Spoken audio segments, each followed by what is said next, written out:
tsy vaovao amin'ny Ramatoa ministra ny vola sy ny fitantanam-bola ny andraikitra izay nametrahana azy hoy ny sénateur Golzara Samson Andrianjaka no izy izay efa niasa teo anivon'izay ministera izay andry ary efa manana traikefa ihany koa ao anatin'izay tontolo izay no antony ananany ity olona ity fitokisana amin'ny Ramatoa ministra ny vola sy ny teti-bola zany no izay dia betsaka ny asa miandry azy eo anatrehan'ny zava-misy eto amin'ny firenena.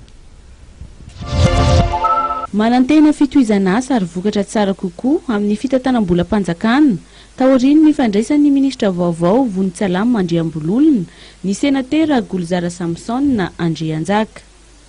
Nosorita ny famanana traikefa ahafahana manohy ny fiarah-miasa amin'ny mpamatsy vola sy mpiara-miombonantoka amin'ny Madagasikara ny ministra vaovao. Fitohizan'ny asa voalohany indrindra eto amin'ny firenena aloha.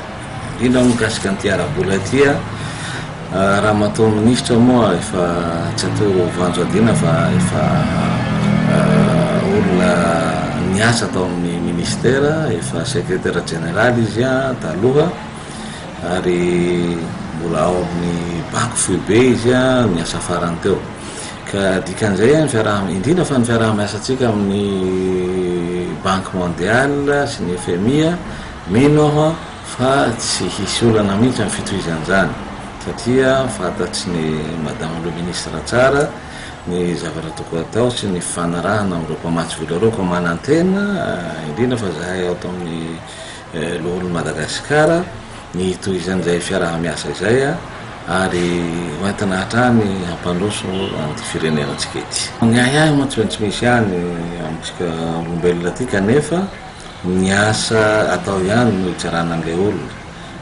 Za mino fa tsy vahiny amin'ny Ramatoa ministra mihitsy ny asa atao ao amin'ny ministera io. Izy raha teo araka ny voalazako teo efa niasa atao ary mahafantatra ny zavatra tokony atao. Raha fanarahana amin'ny banque mondiale sy ny FMI zany angamba na amin'ny firenena hafa reo mpiara-miasa amintsika angamba mety tsy vahiny azy zany Amin'ny volana Oktobra no andinian'ny Parlemanta ny teti-bolam-panjakana ho an'ny taona 2024. Miandry ny fanovanana fanatsarana entin'ny ministra ny vola sy ny teti-bolam-panjakana ny eo anivon'ny antenimiran-doolona.